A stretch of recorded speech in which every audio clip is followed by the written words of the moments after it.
Hello and welcome back to another video. Today I'm going to be walking you through how you can spy on your competitors' traffic completely free. Now, I know there's a lot of tools out there that claim to be the best Google Ads spy tools ever, with like SpyFu, like SEMrush, and a few others. But quite honestly, I don't think they're worth it. I actually think the best tools that you can use for any kind of spying on Google Ads are the built-in free tools that Google provides to you. And today I'm going to walk you through exactly how you can make the most of them and how you can get insights into exactly what your competitors are doing, and you can steal their ads and steal their ideas. So let's get right into it. First of all, the easiest place where you can find information about what your competitors are doing is in the Auction Insights tab. Now you can see here, it's just under Campaigns and then Auction Insights. I'm going to walk you through exactly what everything means in here and how you can use these metrics to basically steal your competitors' ideas and steal their ads. So you can see here we have a list of competitors that are showing up in our auctions, which means that they're showing up in the same searches as us on either shopping ads or search ads or anywhere that we are targeting, right? Or even PMAX ads, anything like that. So you can see here, you is your own brand. So in our case, this is a pet related brand, and you can see quite a few pet competitors here. Now, if we go from top to bottom, you can see that the number one competitor in our auctions is Amazon. And this is no surprise. Amazon often makes up a very large portion of a lot of the search traffic here. And they always bid very high. And obviously they have basically an infinite budget. So you'll often find Amazon at the top of listings, but that doesn't necessarily mean that you can't beat them. And we are going to kind of ignore it for now because they obviously sell pretty much everything and they are going to be ubiquitous across search results. However, they are always going to be in there, right? And right now you can see that we have this table sorted in order of impression share. Now, what does impression share mean? This means the number of impressions that your competitors are getting on their ads as a percentage of all the impressions available. So if we're targeting, for example, a search term such as dog chews, right? Obviously we're targeting a lot more search terms than that. And realistically, these auction insights right now are for the entire account, so all campaigns. So basically all of the terms you're targeting, maybe it's dog chews, dog toys, dog stimulation toys, everything like that, right? It's all covered under this impression share. And you can see Amazon has 56% of the impression share. So they're getting 56% of all the impressions for the things that you're targeting right now. Now, if you're targeting a very small subset of keywords, it means you can go higher up in the impression share because it's very specific niche targeting, right? But when you're targeting lots of stuff like we are in this account here, you're often going to end up with a slightly lower impression share because there are a lot of competitors out there. And in this case, we're actually doing quite well, right? The only people above us are Amazon, Chewy.com, and Target.com, which Amazon and Target are obviously enormous brands. Chewy.com, not quite as big as those two, but definitely a big competitor in the dog space. And this is going to be the example that we use later on when I show you how to spy on their ads. But a few other metrics that I want to walk you through before we keep going. Next up, we have overlap rate. So overlap rate is basically how often you're in the same auctions and the same search results as these other brands.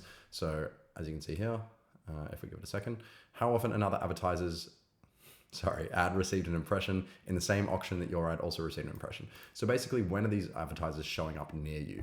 And in this case, Amazon's near us 63% of the time, no surprise. Chewy's 36, Target 6, and so on and so forth, right?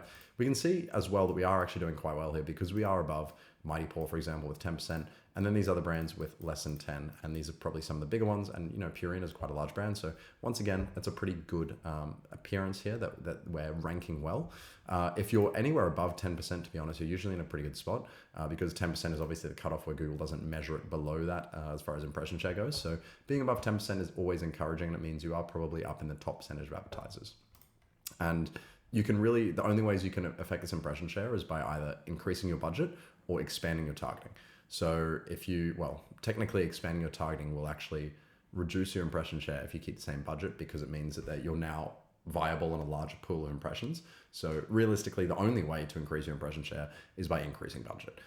So the more budget you put towards your campaigns, your keywords, your targeting, the more often you're going to be showing at the top of the results and getting a higher impression share. So that is why, for example, Amazon is always up there.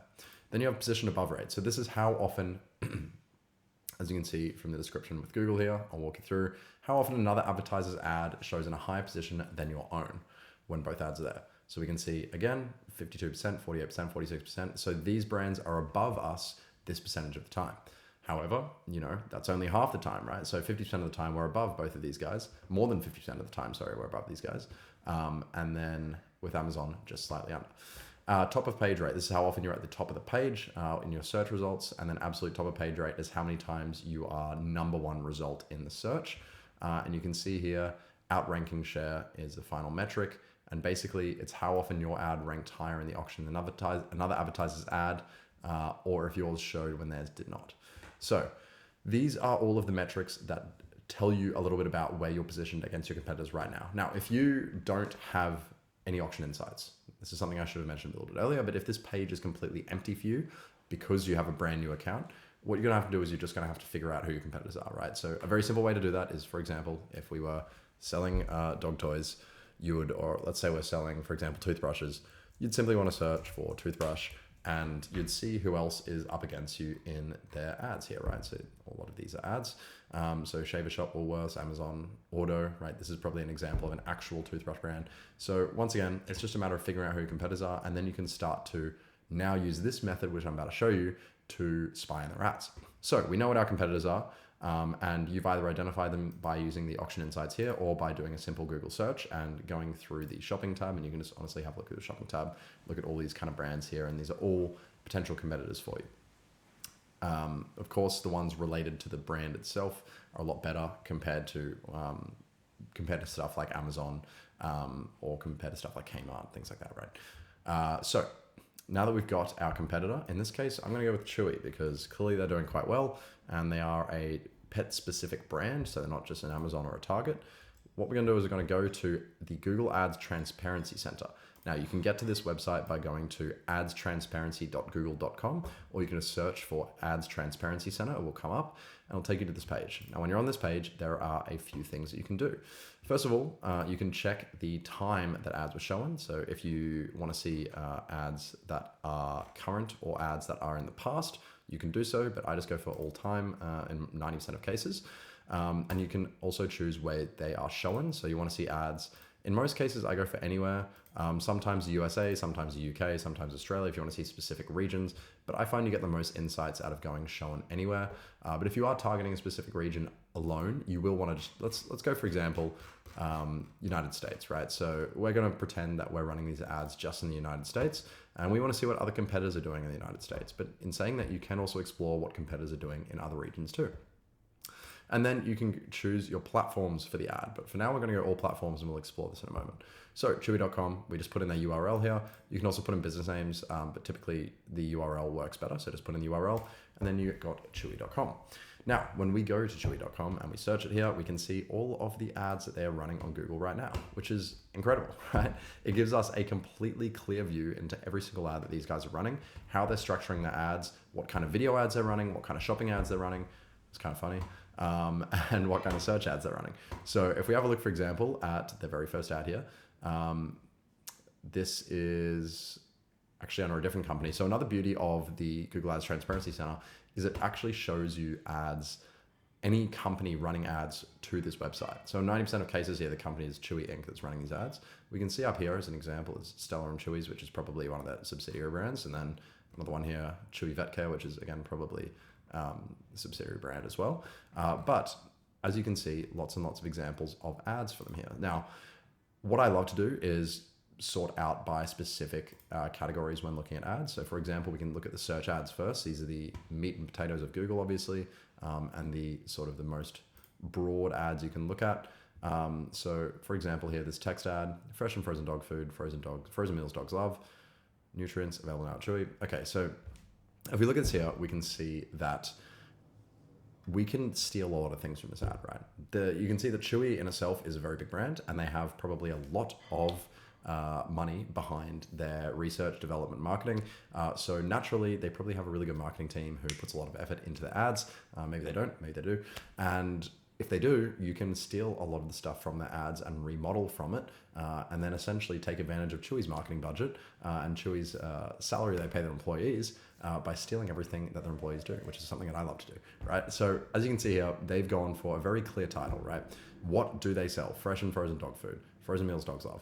And if you also want to get a little bit more insight into how to write good ad copy, I created a video very recently, probably only a few days ago or maybe last week. And you can watch that one on how to write good ad copy. If you watch that, I'm sure you get even more insights on how to write good ad copy, and I'll walk you through even more examples. But for now, I'll just give you a brief breakdown, right? So they've described what the product is here, fresh and frozen dog food, frozen meals dogs love. So I would assume here that this will be targeting a search term such as frozen dog food or fresh dog food, right? And you can see here they're calling out some specific benefits and specific features. 90-95% meat, organs, and bones. So a lot of pet owners appreciate the organic and natural aspect. No junk, support your pet's health, fast shipping. That's another really good one. Fast shipping is a great benefit or feature to put in your ad because it makes people more likely to support or just want to buy from you because it's going to come quickly, right? Highlights. So this is like a Google call out extension here. Online shopping option available, app available. These are kind of useless. Like you wouldn't really need these highlights, to be honest. They don't really add much to the ad, but it's there. And then you can see they have a store rating here or brand rating, business rating. These ones are really good if you can get these on Google because obviously it looks really, really good. But they are a little bit hard to get. And 1,000 reviews for the actual store itself is often difficult to achieve. But if you can do it, I definitely recommend it. And then return policy, it's another great one to show because look at that, 365 days return policy. Like it means that you are absolutely covered, absolutely safe with whatever you buy. All right, let's go back though and have a look at some other ads here. Now, next, Google Shopping. So shopping ads are a great one to try and steal some information from because, for example, here you can see very different image formats in these ads. Now, images are one of the biggest things in shopping ads that make a difference. And they're the biggest things that really can drive a higher click-through rate for your brand if you have good images. And you can see here, for example, this potassium citrate medication. This is a very nice product image, right? This is clearly done by like a high quality photography team or potentially even AI or potentially just someone who's really good with Photoshop. But you can see it's really clean, really clear, and it's nicely presented. And this is something that would probably work really well on Google Shopping. This here is just a very basic product picture. So just like very obvious for product picture. Now, when it comes to something like a very specific generic pharmaceutical here, you don't really need fancy pictures because often people will just click the first result, to be honest. And this also looks more, I guess in a way it looks more pharmaceutical, which people are probably looking for. But again, would it perform better with a style like this? Potentially. But that's besides the point, right? Just making sure you have high quality images in whatever you're putting on Google. Google Shopping is really, really important. You can see here, I'd call this a lifestyle image. So this is like basically the product in use. They could have a photo of just this purple beauty parlor spa hair item for cats without any cat in the image. And it could just be a white background with the product. But would that perform as well? Well, these ads would indicate probably not. These ads would indicate that maybe this lifestyle image is performing better. And this is another lifestyle image, right? So this is one with a cat in the tub rather than just a tub itself, which is the thing they're selling. They're not selling the cat with it, right? So you can tell here that this advertiser has probably tested lifestyle versus direct product images, and they found that lifestyle images work better. And that makes sense. In a case like this, right, being able to see what's the size of this in proportion to the cat, where does a cat go in, how does a cat go out, getting a much clearer vision of how this would actually look in your home with your animal inside of it, rather than just a product with no reference point. So that's why lifestyle images can work really well for products like this. And then, potentially product images alone without a lifestyle aspect, like medicine, right? You wouldn't really show an ad of a cat being given a tablet, right? Because it doesn't really appeal to people and they know what to do with it. They don't need that in a shopping ad. So again, these are all kind of going on a bit of a tangent here, but all that to say, these images are very often tested by advertisers with a high budget. And if you see specific lifestyle images or specific product images or anything like that, you want to be trying to steal the themes from these ads and take advantage of them. You can see as well here, they have the price, obviously, they have the reviews. Reviews are really, really important. I highly recommend it for anyone running shopping ads to try and get your reviews uploaded and functional because they can make a massive difference on click-through rate. Anyway, that's shopping ads. The biggest thing here is images. Obviously, titles also apply. I will quickly click through here and show you, we'll see if it can give us any more information here. So often it does truncate the titles, so you actually can't see the full title here. However, you get a decent idea of it and it can show you how people are starting their titles, right? In this case, it appears to be with the brand name of the product itself, Frisco, and then beauty parlor spa hair, so description of the product. All right, then finally, I want to show you one more thing, which is YouTube ads, if it wants to filter effectively. Sorry, let's go down here, video. All right, perfect. So we can see that they have a very wide range of YouTube videos here, and they look quite nice, a lot of them. So, you know, for example, let's have a look at this one and see what they're doing with this specific ad.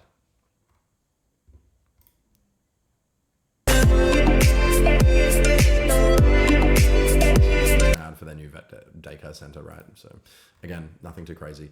But when you find actual product ads here, hopefully this is one of them, you can see that a lot of thought does go into A Chewy order is on the way for Jaws, who never lets go of what he loves.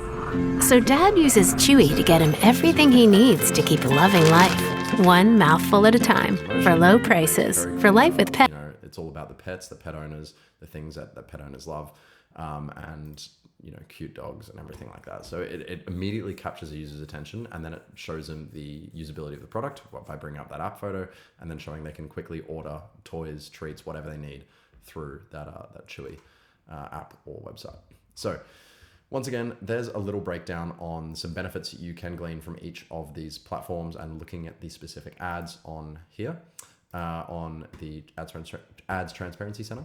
And then one last tip for stealing your competitors' ads and stealing their ideas is just going and doing a Google search and going into the shopping tab or going into the search tab and seeing what results are coming up. Because once again, this is the clearest indicator of what your competitors are doing, is the actual ad that's showing when you search. So consider both of those, definitely look into it. But the Ads Transparency Center is the gold standard and honestly performs better than all of those paid tools. So I wouldn't recommend going with any of the paid tools, to be honest. Just use the Ads Transparency Center, find your competitors through Auction Insights, find your competitors through Google searches, and steal their ads. This can save you hours and hours of research, of time spent looking around, trying to figure out how to write an effective ad, trying to figure out what images to use, how to create a video ad. It's so helpful when you're in the process of creation. And I highly recommend, if you're ever creating a new set of ads for a product or campaign or an account, you need to go in and see what your competitors are doing first, especially your competitors with big budgets, because they're probably going to have the most strategy and talent behind their budgets. All right, and that's all for me today. I hope you guys found this helpful. Please make sure to use the Ads Transparency Center. Please make sure to check out your competitors' ads when you're making new ones so you can make more money and you can steal the talent from your big competitors. I'll see you guys in the next one.